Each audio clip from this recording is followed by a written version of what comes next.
El siguiente segmento tiene contenido o opinión. La entrevista en A Primera Hora. Analizamos los hechos del momento junto a sus protagonistas. Muy bien, 8 de la mañana con 3 minutos. Gracias por la sintonía. Seguimos en el tramo final de nuestro espacio de noticias. Vamos a hablar sobre los temas legislativos, mucho para conversar con nuestro invitado, César Litardo, presidente de la Asamblea Nacional, que visita nuestra mesa de trabajo. Presidente, bienvenido. ¿Cómo le va? Buenos días, Fabricio. Un saludo a todo el país que nos escucha esta mañana. A ver, empecemos por los temas de la coyuntura, de lo que está pasando hoy en la Asamblea Nacional. Usted formó parte y estuvo en la reunión hace 2 días en la que se tomaron decisiones al interior de Alianza País. Hubo una decisión de separar definitivamente a la asambleísta alterna de Daniel Mendoza, Pinucia Colamarco, de suspender indefinidamente a Karina Arteaga, mientras analiza su caso la Comisión de Ética de Alianza País, de pedirle que renuncie a su condición de integrante de la Comisión de Fiscalización y además pedir a Daniel Mendoza que se separe de la coordinación de la bancada. Tras esta decisión, hubo declaraciones de otros de sus compañeros como Joana Cedeño y Fausto Terán, que no se sienten cómodos en la bancada y que han señalado que van a analizar la posibilidad de seguir siendo parte de la bancada de Alianza País. ¿Qué está pasando en el bloque? Primero, me parece que un ejercicio de sincerar las posiciones, que me parece que es fundamental. No podemos seguir en una bancada en donde tenemos a veces el respeto a los criterios diversos, que es normal en cualquier acción política, y esto, si usted lo analiza, Fabricio, no se va a pasar una pez. Usted ha visto en las otras bancadas de la Asamblea también ha habido un proceso interno en donde se ha puesto algunos cuestionamientos a la actuación de algunos miembros de la Asamblea en sus acciones individuales dentro de las comisiones. Lo respetamos. Nosotros lo que hemos hecho es tomar una acción. Hay una línea clara en este caso, sobre todo por la acción crítica que demandaba transparentar lo que pasó en las últimas elecciones. Yo lo he mencionado públicamente en varios medios de comunicación. Solo por poner el ejemplo de mi provincia, no podemos permitir que una provincia como Los Ríos se demoraron 74 días en entregar credenciales y que la Asamblea no pueda responder al respecto. Eso es una evidencia, un acto, una acción que está evidenciada como tal. Por lo tanto, hay una línea clara. A los compañeros asambleístas han presentado algunas de sus excusas, pero el bloque tomó una decisión. Lo que usted ha manifestado, yo ayer hablé con el asambleísta Fausto Terán. Fausto, un poco más allá de la situación interna, lo que él pide es que exista dentro de AP como tal, en la estructura nacional, una renovación, que me parece que es lógico y tiene que hacerse. Y el asambleísta Cedeño, que ha manifestado públicamente su posibilidad de revisión, la hemos respetado. Lo que hemos hablado en el bloque es que quienes están en la condición de poder actuar monolíticamente, discutirlo a la interna, y una vez que el bloque tome una posición, estar presentes, serán bienvenidos, y que no, pues tienen la libertad de hacerlo como lo ha hecho o como lo puede hacer cualquier asambleísta. La suspensión de Karina Arteaga, digamos, evidenció que no fue creíble su argumento de que ella tuvo problemas de salud el viernes cuando sesionó la Comisión de Fiscalización. Más allá de creíble o no, realmente eso no lo puedo yo evidenciar, le damos el derecho a la duda a la asambleísta Arteaga, pero había una línea clara, y más que la línea clara, yo pienso que esto no es un tema de sino una responsabilidad con el país. La línea era que vaya a juicio político que la vaya presidenta del CNE al pleno de la Asamblea Nacional por las evidencias que le he mostrado, más allá de lo que hemos hablado, porque había muchas evidencias que hacían necesaria la posibilidad de que esto vaya al pleno de la Asamblea Nacional para que el pleno sea el que decida en cuestiones de si pasa o no un juicio político ya en el pleno. Pero lo habíamos hablado, lo habíamos discutido en 2 sesiones internas nuestras, lo habíamos hablado varias veces. Yo había hablado con la asambleísta Arteaga por teléfono un día antes y el día de la sesión, y todo estaba bien, dándole la necesidad imperiosa de que vaya a la comisión por lo que habíamos hablado. Y, insisto, no es un tema de una posición radical de nuestro partido, porque finalmente, nuestro bloque, perdón, porque finalmente nosotros respetamos en muchas ocasiones y hemos sido en algunos casos muy respetuosos de las decisiones individuales. A veces hay decisiones que el bloque no está de acuerdo, pero que tienen que ver tal vez con alguna provincia puntualmente, y los asambleístas de su provincia dicen, es mi provincia, tengo que defender nuestros intereses, y lo respetamos como tal. Pero acá no es un tema de país, no podemos nosotros hacernos de la vista gorda ante las diferentes acciones y omisiones que hubieron en el CNE en las últimas elecciones, con evidencia. Yo le vengo diciendo, y nadie me puede responder, ¿cómo justificamos que en una provincia como Los Ríos hayamos tenido 74 días sin entregar credenciales a varias autoridades, el prefecto y el alcalde, alcaldes, por ejemplo, que incluso en algunas ciudades ocasionaron, por ejemplo, que esos 74 días sin autoridades no permitían que haya una autoridad municipal que pague la luz para que la planta de agua potable funcione. O sea, hubo unas irresponsabilidades muy altas. Vimos cómo un consejero del CNE fue a la asamblea, sacó un listado y dijo, a mí me tocaban 5 provincias, el resto eran manejados por otros consejeros provinciales. Como un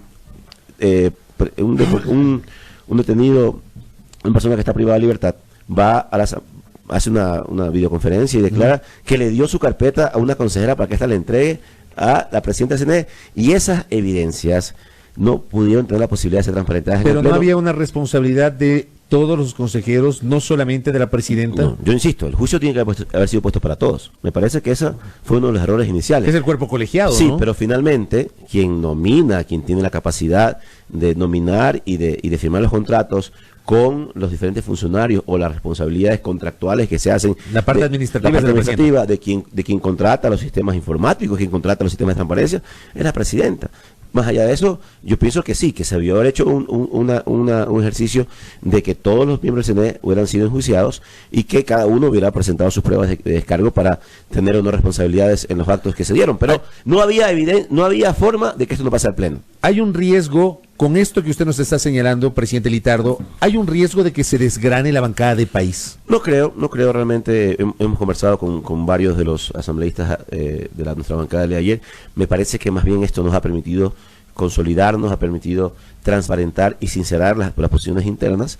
Así que más allá de que exista una o dos versiones, porque no han sido más allá de una o dos versiones públicas, pero en definitiva yo creo que esto va a consolidar la bancada. Y insisto, y si algún compañero o compañera de la bancada no está cómodo, no tiene la posibilidad de sentirse como en la bancada, también tiene la libertad de tomar su decisión. Eso no significa que vamos a dejar de dialogar, de conversar, de tener acuerdos, de tener posibilidades de generar diálogos. Eso me parece que nosotros lo hemos hecho en esta administración de manera abierta, sin ningún tipo de discriminación, y estarán las puertas siempre abiertas, pero es un poco el momento de sincerarnos y establecer quiénes queremos estar y quiénes no queremos estar. Ahora, hay un tema, porque de esta situación del viernes en la Comisión de Fiscalización se derivó la decisión de la bancada de Creo de dejar el acuerdo por la gobernabilidad que viabilizó su elección como presidente de la Asamblea, la elección de los 2 vicepresidentes, la integración del CAL y la distribución de las comisiones legislativas. Declaraciones posteriores de legisladores del BIN y del BADI a uno le hacen pensar o al menos reflexionar sobre si todavía existe ese acuerdo por la gobernabilidad. Y le pregunto al presidente Litardo, ¿aún existe esa mayoría legislativa? Va a ser difícil, ¿no?, recomponer esta mayoría que me permitió a mí llegar a la presidencia. Yo respeto como el que más la decisión del Creo, me parece que tiene sus algunos elementos asideros de poder haberla tomado, pero usted tiene que evidenciar una cosa. Si bien es cierto, había una coalición que permitió que yo pueda llegar a la presidencia de la Asamblea y que era como una base, como una estructura interna de gobernabilidad que había en la Asamblea. Pero nuestra posición es que, indistintamente de esto, siempre vamos a conversar con todos los grupos políticos, indistintamente de su ideología o su posición. Esto se ha evidenciado, yo no voy a hablarlo si no tengo pruebas y evidencias, y el 90% de las leyes que la Asamblea Nacional ha aprobado en los últimos meses han sido por unanimidad.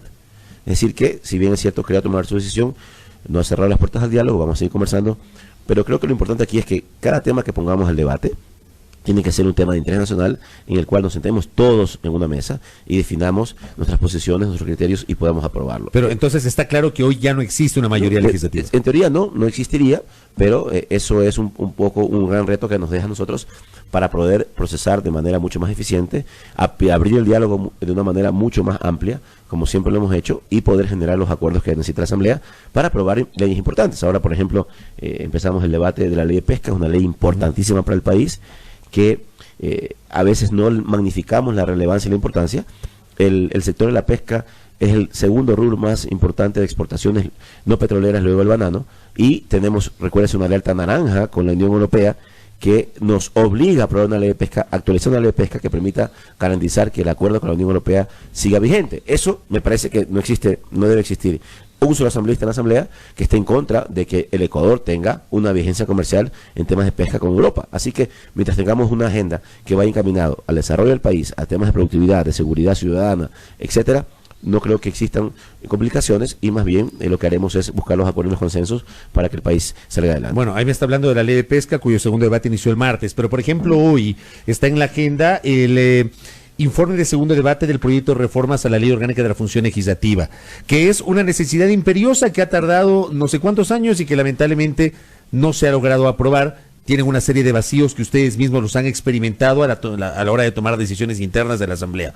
Sobre este tema se ha dialogado para efectos de que se pueda aprobar las reformas a la ley orgánica e insisto, sin la mayoría con quienes ha dialogado para aprobar este proyecto, por ejemplo. Con todos, la semana pasada nos reunimos sobre este tema, con todos los jefes de bancada, representantes de grupos políticos, con todos sin excepción.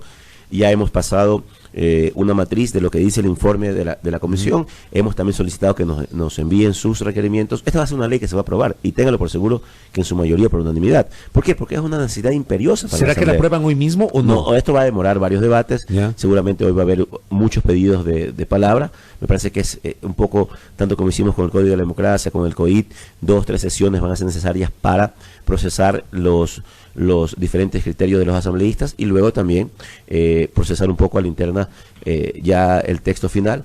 Pero ahí está, por ejemplo, hoy una de las propuestas, y que yo me parece que estoy bastante de acuerdo, es de que todos los juicios políticos que la Comisión de Fiscalización procese vayan al Pleno. Directamente al Pleno. O sea, que no se queden en una resolución de archivo probablemente de fiscalización. Si la Comisión de Fiscalización dice que la recomendación es el archivo porque no encontró causales, que vaya al Pleno y el Pleno sea que ratifique el archivo o a su vez tal vez no. Entonces que tengan todos los juicios políticos la posibilidad de ir al Pleno para que sea el Pleno quien decida si es que lo que la Comisión hizo, no, tal como pasa con cualquier informe.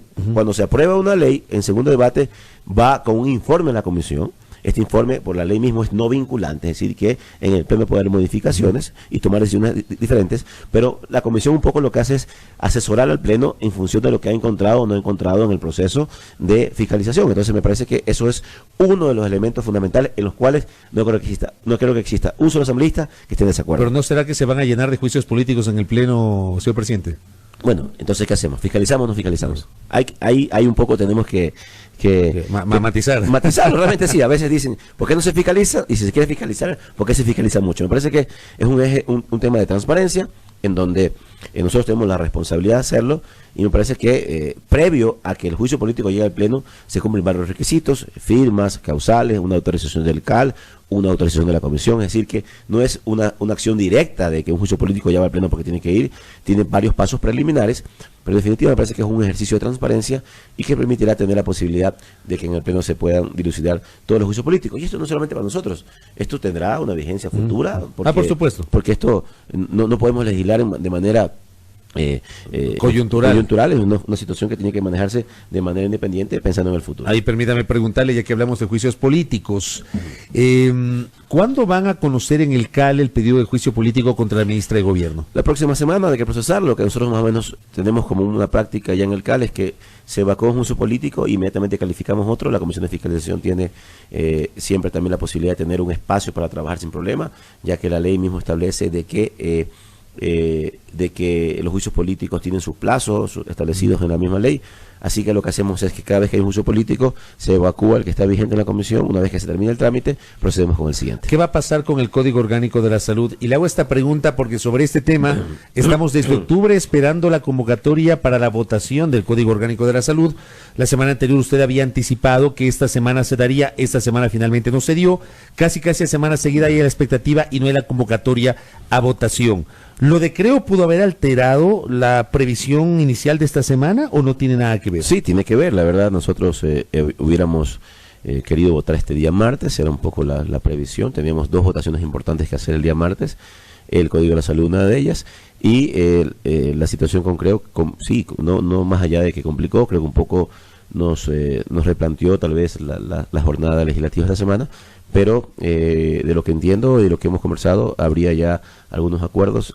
Creo que tendríamos que votar tal vez 2 o 3 temas por separado y con eso pues podríamos garantizar los votos. Esperemos que esta semana ya exista. De hecho, hoy tengo una reunión con varios jefes de bancada para un poco ya matizar el tema, porque en algunas bancadas hay 2 o 3 artículos que por ahí generarían algunas dudas. Me parece que lo importante es aprobar el macro del del proyecto, y si es que existen 2 o 3 dudas, plantearlas por separado para que el Pleno se pronuncie. Podría ser entonces la próxima Sí, semana. esperemos que así sea, no podemos esperar más tiempo, creo que el Código de la Salud es importante. Podría ser antes del receso, presidente. Debería ser antes del receso, es uno de los objetivos que tenemos. Ya el receso es el 26 de febrero, después de Carnaval, inicia el receso constitucional, el primer receso del año de la Asamblea Nacional. Déjeme consultarle y le quiero pedir una opinión, una reacción a César Litardo, porque la Asamblea Nacional en diciembre aprobó el informe preparado por la Comisión Ocasional que investigó los hechos asociados a las protestas de octubre. Dentro de ese paquete de recomendaciones, en el numeral número 2, en el segundo inciso del numeral 2, decía: en el marco de las obligaciones internacionales que el país mantiene, deberá informar a la Asamblea Nacional en el plazo de 30 días acerca de las observaciones internacionales que ha recibido el país en el contexto de las protestas sociales. Se refiere al Estado ecuatoriano y hace una serie de pedidos para que en 30 días la Asamblea reciba información del Ministerio de Gobierno, de la Fiscalía General del Estado, eso está en el numeral 4, del Ministerio de Salud. 30 días desde diciembre. Estamos 6 de febrero. ¿Ha llegado ya esa información a la Asamblea Nacional? Algunas sí, algunas no. Tenemos conocimiento de que la comisión que investigó estas acciones ha solicitado y ha hecho una solicitud adicional a los diferentes funcionarios. Vamos a solicitar que se pueda cumplir con esta normativa. La comisión está vigente, no se ha desactivado la comisión. Está trabajando. Me parece que eso también es importante, porque más allá de lo que el informe dijo, habría que hacer seguimiento a algunas recomendaciones. Esta es una de ellas y vamos a tomar muy en cuenta esta acción para que se cumplan todas estas recomendaciones y que la comisión pueda, desde sus competencias, exigir a las autoridades que emitan los informes respectivos que se autorizaron en el Pleno. Entonces, usted me confirma en este momento que no toda la información ha llegado pese al plazo de 30 días. Así es, vamos a solicitar a la comisión que haga una solicitud adicional para que pueda cumplirse con este requerimiento. Ayer me pasaron el siguiente dato, presidente Litardo. La facultad de juicio político de la Asamblea Nacional a propósito de la aprobación de las reformas al Código de la Democracia que ya están vigentes, serán las reglas del juego con las cuales iremos a las elecciones del próximo año, dice: la facultad de juicio político de la Asamblea Nacional se torna inviable porque no se puede iniciar juicios políticos en periodo electoral y de proceso de elecciones generales a seccionales es muy corto el espacio. El Código de la Democracia contemplaba la acción de queja por la cual cualquier ciudadano podía presentarle, y de acuerdo a la gravedad podían ser destituidos todos los servidores electorales, incluidos los consejeros del Consejo Nacional Electoral. Con la reforma están exentos y, sin importar la gravedad del caso, solo podrían ser multados. ¿Usted tiene conocimiento sobre esto, presidente? Totalmente falso, no es así. Primero hay que diferenciar en 2 términos. Una cosa es el periodo electoral y otra cosa el calendario electoral. El periodo electoral está muy claro tipificado en la ley, que es cuando inicia el llamado a elecciones con la inscripción. Con la convocatoria. El día de la convocatoria, el día siguiente viene la inscripción. Es decir, que hasta que no se dé eso, si es que en este momento existiese un llamado a juicio político a cualquier miembro del CNE, eso se podría procesar sin ningún problema. O sea, entre febrero y más o menos octubre, noviembre, se podría hacer. Podría procesarse sin ningún problema cualquier juicio político si es que existiese otra iniciativa como estas.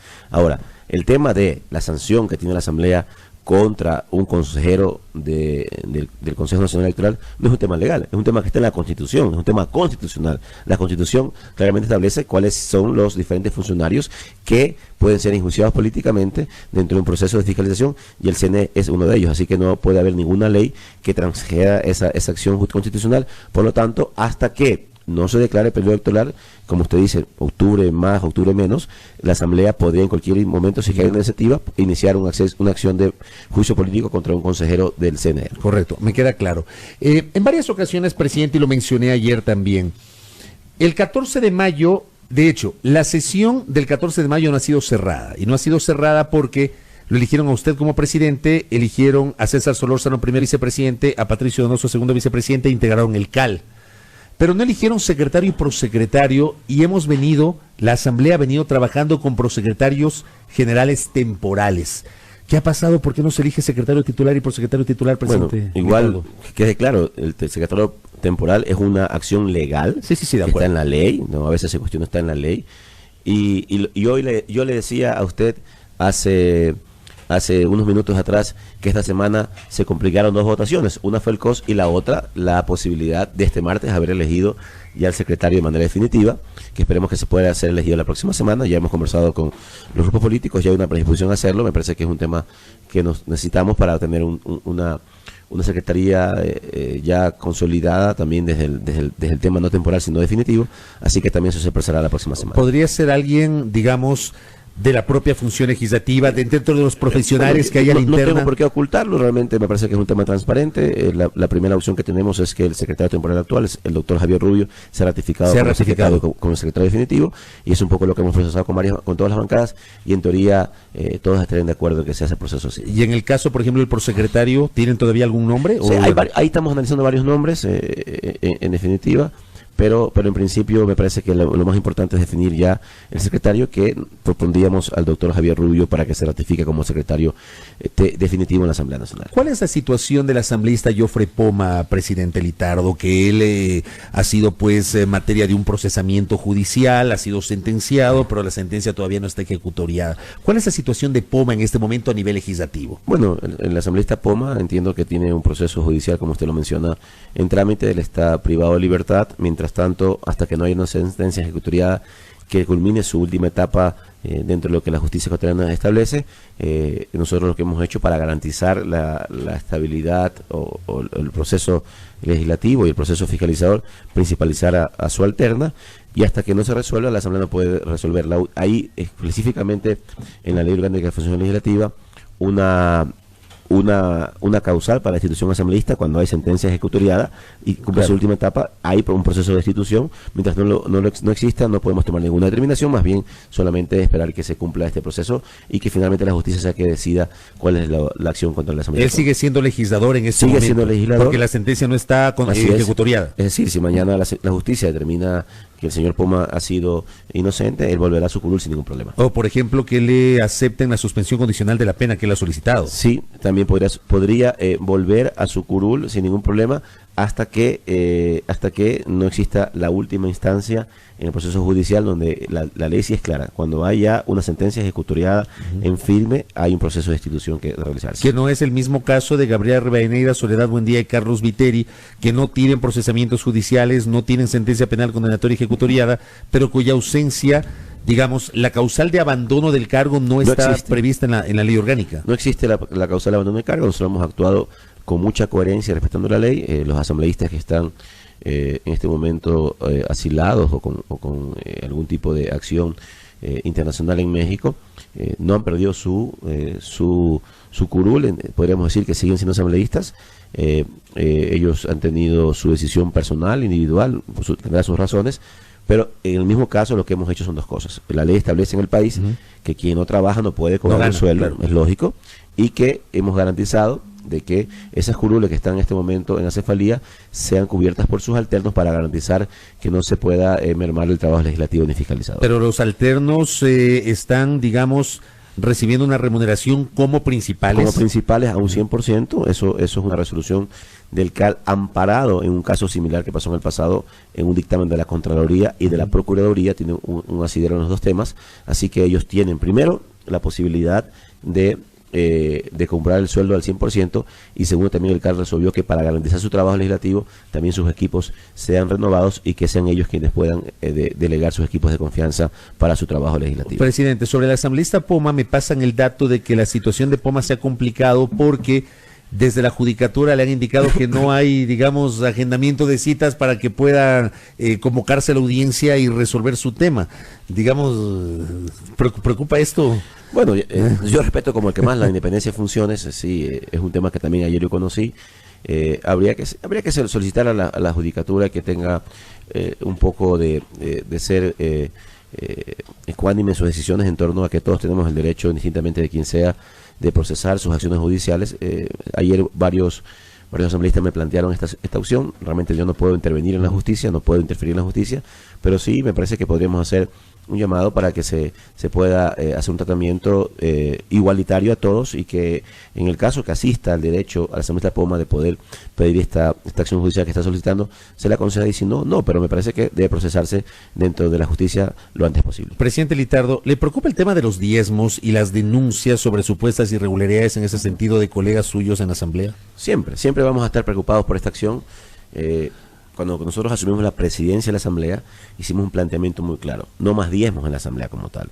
Si usted revisa todos estos casos que nuevamente han salido por ahí al debate público son casos anteriores a mi presidencia. Nosotros lo que hemos hecho es varias acciones para tratar de que esto no se vuelva una práctica común en la Asamblea. Lo que pasa es que su antecesor había dicho que eran chismes de pasillo en su momento, ¿no? Bueno, cada uno responde por sus palabras. Nosotros, ¿qué hemos hecho? Primero, hemos firmado un convenio de cooperación con la Fiscalía para cruzar información entre las dos instituciones. De hecho, la próxima semana he solicitado una cita con la señora fiscal para un poco poder solicitarle que estos casos de diezmos tengan un procesamiento que permita darle una respuesta al país. En los casos que existan evidencias, que se procesen; en los casos que no, también que se descarten como tal.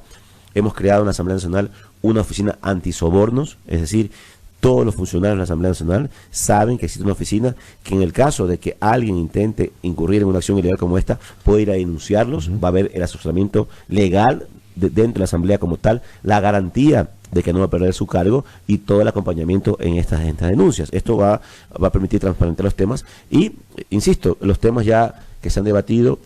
He visto varios temas que han salido estos días. Hay que también ponerse en la posibilidad de estos temas, denunciarlos. Nosotros también nos prestamos, y es que si existen evidencias, podemos facilitar y apoyar en esta gestión para transparentar estos procesos, pero esta es una práctica que tiene que ser totalmente erradicada de cualquier función pública, y que cualquier persona que se vea involucrada puede tener la posibilidad de denunciarlo y contar con nuestro apoyo para que así lo haga. El problema es que daría la impresión que luego del caso de Norma Vallejo, simplemente dentro de la Asamblea se olvidaron del tema.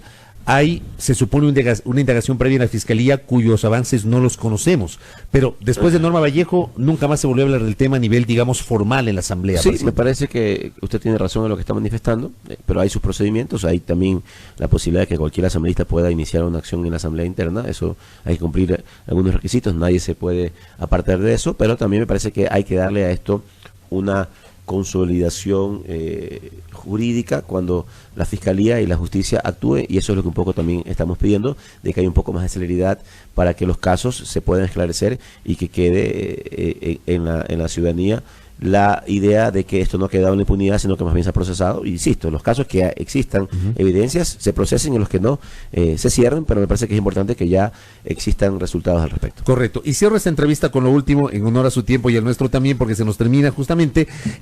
Seguimos, la Asamblea Ecuatoriana sigue siendo parte de la Unión Interparlamentaria, del Parlandino, de todos estos instancias internacionales. Sí, de varias entidades. Nosotros, de hecho, la Asamblea en este momento, en representación, está siendo parte del comité organizador de la Asamblea Mundial de Parlamentos, que se va a hacer en agosto. Son 8 países en el mundo que se encargan de organizar. Creemos que, y hemos conseguido grandes objetivos en estas acciones. Solo para informarle, nuestro viaje el año pasado hacia la República de China, que ahora tiene complicaciones, ahora es un poco complicado viajar, pero en definitiva, por ejemplo, esta sola acción ha permitido que la próxima semana el gobierno chino haga una cooperación con la Asamblea para renovación tecnológico, institucional y mejoramiento legislativo de casi $4 millones. Es decir, que ha tenido un resultado importante. Hemos tenido varias otras experiencias importantes a nivel de estas acciones parlamentarias internacionales que van a ayudar al mejoramiento de la Asamblea. Y en marzo, del 12 al 13 de marzo, ya estamos organizando, ya se hará público en los próximos días, será Quito la sede del primer encuentro de presidentes de parlamentos de América Latina, para hablar sobre estabilidad democrática en la región, para que vamos a tener aquí presente más de 20 presidentes de parlamentos de América Latina en 2-3 días de agenda, hablando de temas importantes. Nunca se ha dado en la historia de América Latina este tipo de acciones. Hay organismos, como usted dice, como el Parlatino, como Parlaméricas, que agrupan asambleístas, pero un encuentro de América Latina, de presidentes de parlamentos, nunca se ha dado, y Quito será la sede del primer encuentro a nivel de América Latina y del mundo. Correcto. Y le paso un dato a César Litardo, porque Daniel Mendoza generó en su cuenta Twitter hace pocos minutos un comunicado donde formaliza su renuncia a su rol como coordinador de AP y aliados. Daniel Mendoza ha cumplido con el pedido de la bancada, presidente. Sí, hemos conversado con la semestra Mendoza el día de ayer. Él un poco asume su responsabilidad de haberse, como manifiesta, confiado en la acción de su alterna. Esperemos que esto permita también tener un mejor procesamiento, una mejor capacidad de entender el rol que tenemos cada uno dentro de las posiciones, y que también permita mejorar las relaciones de comunicación interna. Así que vamos a seguir trabajando con todos, no vamos a a claudicar en la apertura al diálogo siempre, y en ese margen nos vamos a manejar dentro de la Asamblea Nacional como tal. Presidente, gracias por el tiempo. Gracias. Él tiene comunicado justamente. Pues así lo estoy viendo ahora. Gracias a César Litardo, presidente. Usted está más informado que nosotros, así que... Justo en medio de la entrevista nos llegó justamente esa información. Gracias a César Litardo, presidente de la Asamblea Nacional, 8:31.